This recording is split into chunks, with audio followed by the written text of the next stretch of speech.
It's 2018. I'm a 35-year-old man on YouTube reviewing a movie based on another video game. It could be worse. I could be the one watching the video. Welcome to Matt Blair Reviews.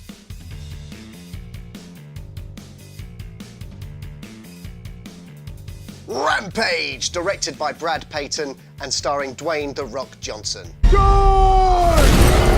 A few weeks ago, I claimed that despite its flaws, Tomb Raider was perhaps the best video game to movie adaptation. Well, scratch that! Rampage is currently the winner in my books. A word that you will have heard me say multiple times in these reviews is quite key to this film, and that word is fun. I mean, it's utterly ridiculous, completely unrealistic, and also a bit generic. But if you're able to let go of your inner critic, then you will have a blast with this film. It doesn't follow the same story as the games. The games didn't have much of a story anyway. In the games, you have George the gorilla, Lizzie the lizard, and Ralph the wolf. All of these monsters were once people who were mutated by various means. The point of the game was to just destroy everything and don't get killed. And if you did die, your monster would revert back to its naked human form and sidestep awkwardly off the screen.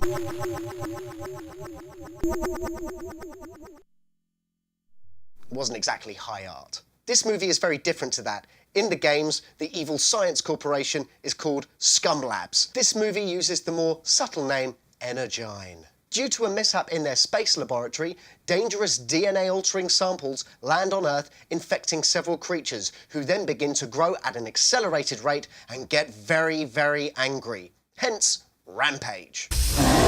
Why this film works on a level above other monster movies is its heart, and it has a big heart. It has a heart as big as The Rock's inhumanly large bicep.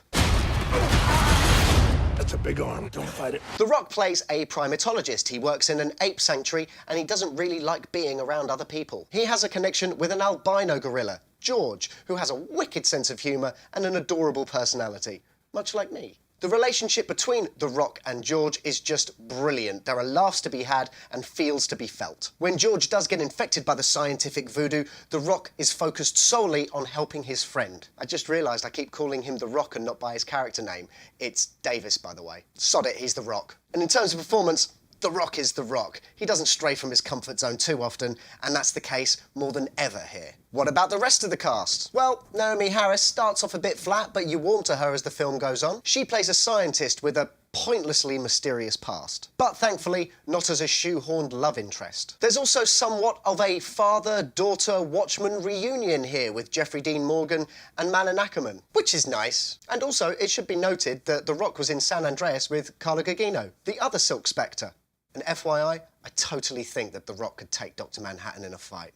Don't at me. Malin Ackerman is a surprisingly solid villain. I've generally found her to be quite terrible in other things, but she holds her own here rather well. Jeffrey Dean Morgan is extremely likeable in this movie. I don't watch The Walking Dead, but I hear in that he's a bit of a prick. So, good job, Jeff. And also an honourable mention to Joe Manganiello, who plays a mercenary hired to capture one of the creatures. Apparently there's a company called Killers Are Us, and he's the us in Killers Are Us. I mean, I didn't say it was a perfect film. What made me sad for Joe Manganiello is that the mercenary he plays in this is kind of the closest thing he'll get to playing Deathstroke for a while.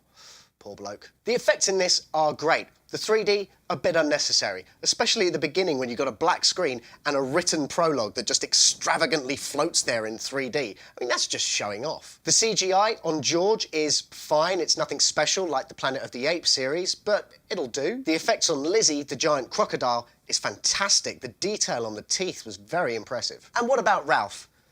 He's a wolf who can glide and shoot spikes from his tail. Realism isn't what's important here. And if you thought Man of Steel was guilty of too much destruction, Rampage will ask you to hold its beer. The destruction, it goes on and on and on.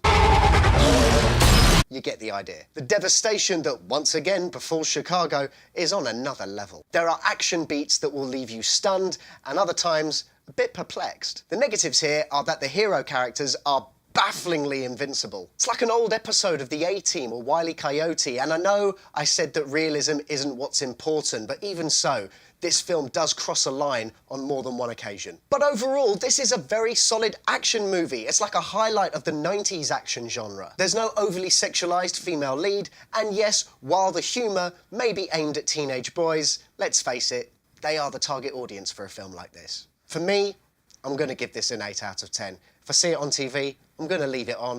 If I see it on a VOD site and I'm in the mood, I'm gonna watch it, and I might buy it, but maybe when it's on sale and a bit cheaper. Wow, I gave Rampage a higher score than I gave Shape of Water.